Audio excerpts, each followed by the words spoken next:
বর্তমানে আমার জীবনের প্রত্যেকটা দিনের শুরুই থাকে ব্যস্ততাময়। সেখানে ঘড়ির কাঁটার সাথে পাল্লা দিয়ে আমি আমার কাজকর্ম শুরু করি। প্ল্যান করা থাকে আগামী দিন আমি কী করব।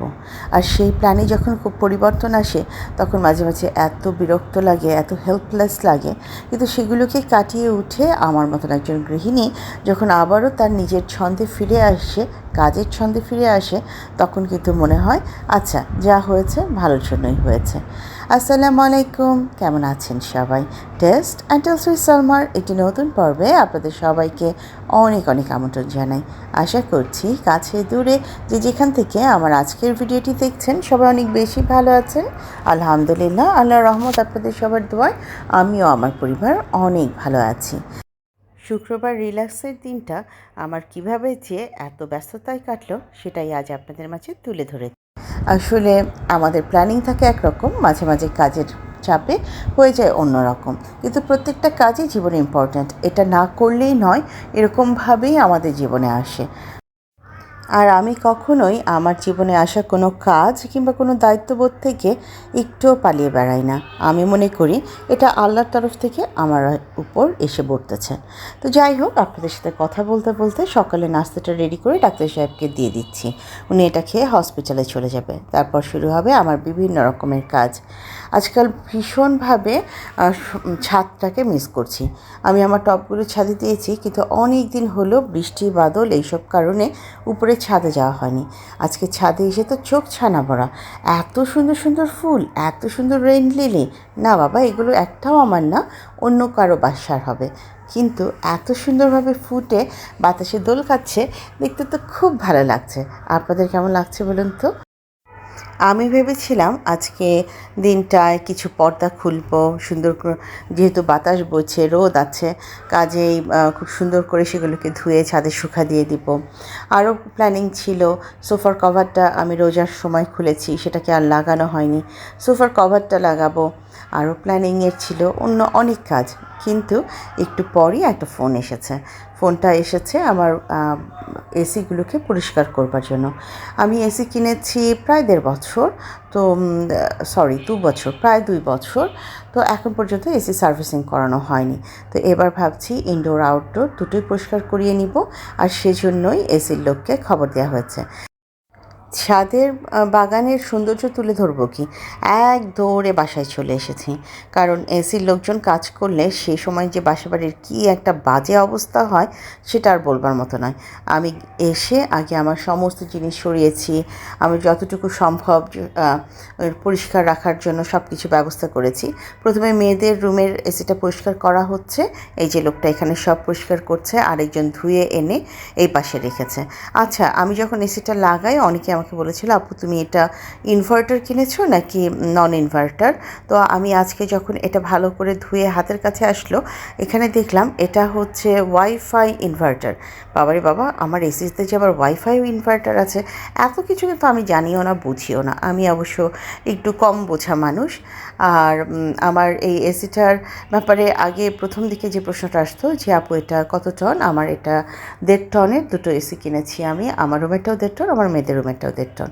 তো আজকে যখন এসিগুলো ভালো করে পরিষ্কার করা হলো, ইনডোর আউটডোর মিলে, ঘর তো এমনিতেই নোংরা হয়ে গেছে, খালাকে বললাম এই ফাঁকে ঝুলগুলোও ঝেড়ে ফেলো, আমি একেবারে বিছানা চাদর সব কিছু সরিয়ে পরিষ্কার করে নেব। তো খালাও চলে এসেছে তার ডিউটিতে। আমি আবার এদিকে এই ডাস্টারটা দিয়ে উপরে যে ঝুলগুলো আছে সেগুলো পরিষ্কার করলাম। খালাকে বললাম তুমি এখন কিছুক্ষণ ক্যামেরাটা ধরে রাখো, আমি এই জায়গাটা পরিষ্কার করি।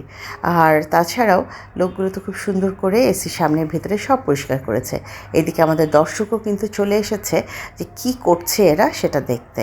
তো এই সব কাজ যখন শুরু করেছি তখন কিন্তু প্রায় 11:15 হয়ে গেছে। একটা জিনিস খেয়াল করে দেখবেন, ঘরে যে কোনো পারপাসে মিস্ত্রি আসুক না কেন, আপনার প্রতিদিনের শিডিউলে অবশ্যই কিছু না কিছু হেরফের হবে, এবং আপনি দেখা যাবে অনেক কাজ কে তখন মিনিমাইজ করে সেই কাজটাকেই আগে করবেন। অবশ্য আমার এটা খুব বেশি জরুরি ছিল, দুটো এসি আমি কেনার পরে একবারও সার্ভিসিং করিনি, এটা আমার খুব বেশি জরুরি ছিল। তো সেই জন্য এসি সার্ভিসিং হওয়াতে আমার নিজেরও যেন কেমন একটা গা হাত পা পাতলা পাতলা মনে হচ্ছে। এর মধ্যে আমার খালা আরও এক কাঠি সরস, তিনি আবার বললেন যে মই এনে ফ্যানগুলোকে একটু পরিষ্কার করে ফেলি, কারণ আজকে যখন নোংরা হচ্ছেই সব কিছু, আসেন সব কিছু একেবারে চকচকে করে ফেলি। তো সেই কথা অনুযায়ী সবগুলো রুমের ফ্যানও এখন পরিষ্কার করা শুরু হয়েছে। তো আমি ওদেরকে বললাম, তোমরা তোমাদের মতন ফ্যান পরিষ্কার করো, আমি একটা একটা করে রুমের বিছানার চাদর গুছিয়ে রুমগুলো গোছানো শুরু করি। অলরেডি আমার ঘর ঝাড়া মোছার খালা আমাকে হেল্প করছে, কিন্তু আমার রান্নার খালা সে এখনও আসেনি, আমি তার অপেক্ষায় আছি। জানি না সে কখন আসবে আর কখন আমার বাসার রান্নাবাড়ি শুরু হবে। প্রথমে নিজের রুমের বিছানার চাদরটা চেঞ্জ করেছি, এবার এসেছি মেয়ের রুমের চাদরটা চেঞ্জ করতে। মেয়ের রুমের চাদরেও দেখলাম বেশ একটু ঝুল পড়েছে, যেহেতু ফ্যান পরিষ্কার হয়েছে, ঝুলঝাড়া হয়েছে। তো আসলে সবগুলোই দরকার, এরকম হলে আমি কখনোই বাসি চাদরটা রাখি না, ফ্রেশ একটা চাদর বিছিয়ে দিই। আজকেও তাই নতুন একটা চাদর বিছিয়ে দিতে এসেছি। অন্যদিকে আমার ছোটো অ্যাসিস্ট্যান্ট কিন্তু আমার আশেপাশে ঠিকই ঘুরঘুর করছে। আজকে মূলত আমি বিভিন্ন রকমের মাছ বের করে সিঙ্কে রেখে দিয়েছিলাম। আমার একটা প্ল্যানিংটা ছিল আমার কী মাছ আছে সেগুলোর একটা লিস্ট করব। যে মাছগুলো কাটা হয়নি সেগুলোকে কেটে বেছে খালাকে দিয়ে পরিষ্কার করিয়ে ফ্রিজে রেখে দিব। আর আমার কাছে আগের কিছু মাছ আছে, বর্তমানে কেনার পর কী মাছ আছে সেটারও একটা আইডিয়া রাখবো।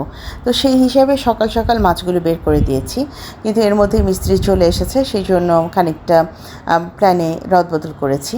তো তবুও যে মাছগুলো খুব বেশি জরুরি ছিল কাটা, সেগুলোকে কিন্তু আমি বের করে রেখেছিলাম। আমার রান্নার খালা আসার পর তাকে আমি সব বুঝিয়ে দিয়েছি যে তুমি তাড়াতাড়ি মাছগুলোকে কেটে বক্স করে আমাকে ডাকো, আমি আমার মতন করে একটা লিস্ট করব যে আমার কী মাছ বাসায় আছে আর কী মাছ কিনতে হবে, কতটুকু আছে। তো খালাকে রান্নাঘরে সেই দায়িত্ব বুঝিয়ে দিয়ে আমি যথারীতি বাকি ঘরগুলো পরিষ্কার করে নিচ্ছি। আসলে সত্যি বলছি, এসব কাজ করতে করতে অনেক বেলা হয়ে গিয়েছিল। আমার একবার মনে হচ্ছিল আজকে বাসায় কোনো রান্নাবাড়িই হবে না, আজকে হয়তো আমাকে বাইরে থেকেই খাবার অর্ডার করতে হবে। এদিকে আমি 2 বিছানার 2টো চাদর এনে ওয়াশিং মেশিনে দিয়ে রাখছি। আসলে এই মুহূর্তে আর ওয়াশিং মেশিন স্টার্ট করার কোনো আগ্রহ নেই, সেটা আমি কোনো একটা সময় ধীরে সুস্থে করব, এরকম প্ল্যান করেই রেখেছি। যাই হোক, ওয়াশিং মেশিনে কাপড়গুলোকে দিয়ে আমি খালাকে বললাম, এবার আসো আমরা মাছগুলোকে গোছগাছ করে রাখি। আসলে আমার প্রচণ্ড কাজের চাপ ছিল, যেই চাপে আমি কোনো দিকেই প্ল্যান করে উঠতে পারছিলাম না যে কোনটা আগে করব আর কোনটা পরে করব। তবে ঘরগুলো গোছানো হয়েছে, সেজন্য মাথাটা খানিকটা হালকা লাগছে। এখানে একটু ইলিশ মাছ কেটেছি, এটা বাঁশপাতা মাছ এনেছিলাম, সেটাও খালাকে দিয়ে কাটিয়ে বক্স করেছি। এখানে অল্প একটু ট্যাংরা মাছ, আর এই পাশে আছে পুঁটি মাছ, এদিকে আছে অল্প করে এটাকে কী জানি বলে, ভুলে গিয়েছি। আচ্ছা, এটা হচ্ছে রুই মাছ, চিংড়ি মাছ ফ্রোজেন ছিল। আসলে চিংড়ি মাছটা বের করেছি আমার কতটুকু মাছ আছে সেটা বুঝবার জন্য। এখানে অল্প একটু টাকি মাছ। আমি দেখলাম আমার ভ্যারাইটিস মাছ আছে, মোটামুটি 11 রকমের মাছ আছে, যেগুলো এই মুহূর্তে, যে কারণে এই মুহূর্তে আমার মাছ না কিনলেও চলবে। আচ্ছা, ওইটা কী মাছ নাম বলতে পারছিলাম না, ওইটা লইট্টা মাছ। যেহেতু বাসায় মাত্র 2জন মানুষ আমরা মাছ খাই, আমি এবং আমার হাজব্যান্ড, ইলিশ মাছটা হয়তো আমার মেয়েরা খাবে, সাথে চিংড়িটাও খাবে, লোটটা ফ্রাই করে দিলে সেটা খাবে। এই 3টা মাছের বেশি আর কেউ খাবে না। তো ভাবলাম সবচেয়ে সহজ রান্না হয়ে যাবে ইলিশ মাছ রান্না করা। তো এখান থেকে আমি কয়েকটা পিস তুলে নিচ্ছি আজকে রান্না করবার জন্য। আসলে সবচাইতে ইজিয়েস্ট কোনটা হবে সেটাই ভাবছিলাম। আর যথারীতি মেয়েদের জন্য মুরগি রান্না করা ছিল, আর খালা এসেই একটু সবজি করে ফেলেছে। তো আজকে মাছটা রান্না করলেই আমার রান্নার কোটা পূরণ।